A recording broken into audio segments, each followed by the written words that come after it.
আসসালামু আলাইকুম ওরহমতুল্লাহি ওবরকাতু। আজকের নামাজের সময়সূচি আজ 21 এপ্রিল 2025 রোজ সোমবার, 22 শাওয়াল 1446 হিজরি ও 8 বৈশাখ 1432 বঙ্গাব্দ। নামাজ ইসলাম ধর্মের সবচেয়ে গুরুত্বপূর্ণ ইবাদতগুলোর একটি। এটি শুধু আল্লাহর সাথে সম্পর্ক গড়ার মাধ্যম নয়, বরং আত্মার প্রশান্তি, চরিত্র গঠন এবং নৈতিক জীবনের দিশা দান করে। নামাজের কিছু ফজিলত। 1. আল্লাহর সন্তুষ্টি লাভ। নামাজ হলো আল্লাহর সাথে সরাসরি যোগাযোগের মাধ্যম। 5 ওয়াক্ত নামাজ আল্লাহর সন্তুষ্টি অর্জনের অন্যতম উপায়। 2. নামাজ গুনাহ মাফ করে। নামাজ মানুষের গুনাহ মুছে দেয়।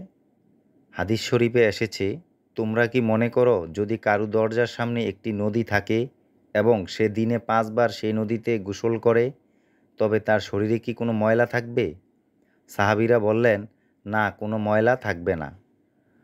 রাসূলুল্লাহ সাল্লাল্লাহু আলাইহি সাল্লাম বললেন, এটাই 5 ওয়াক্ত নামাজের দৃষ্টান্ত।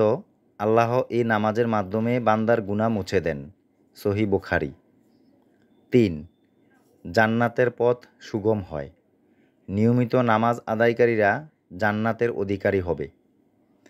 যারা তাদের নামাজে স্থায়ী, তারা জান্নাতে থাকবে সম্মানিত। সূরাতুল মাআরিজ আয়াত 35। 4. আত্মিক প্রশান্তি দেয়। নামাজ মানুষের অন্তরে প্রশান্তি আনে। মহান আল্লাহ বলেন, নিশ্চয়ই আল্লাহর স্মরণে হৃদয় প্রশান্ত হয়। সূরাতুল রাদ আয়াত 28। 5. পাপ থেকে বিরত রাখে। নিশ্চয়ই নামাজ অশ্লীল ও খারাপ কাজ থেকে বিরত রাখে। সূরাতুল আনকাবুত আয়াত 45। 6. কিয়ামতের দিন প্রথম হিসাব নামাজ নিয়ে। রাসূলুল্লাহ সাল্লাল্লাহু আলাইহি সাল্লাম বলেন, কিয়ামতের দিন বান্দার আমলসমূহের মধ্যে সর্বপ্রথম যে বিষয়ে হিসাব নেওয়া হবে তা হলো সালাত। তিরমিজি। নামাজ শুধু ফরজ একটি ইবাদত নয়, এটি একান্তে আল্লাহর সামনে দাঁড়ানোর সুযোগ। নামাজ আমাদের জীবনের দিক নির্দেশনা দেয়, মন ও আত্মাকে পরিশুদ্ধ করে এবং আখিরাতের মুক্তির পথ সুগম করে।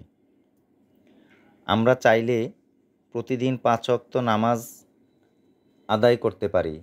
নামাজ আদায় করতে তেমন কোনো সময় লাগে না, শুধুমাত্র আগ্রহের দরকার।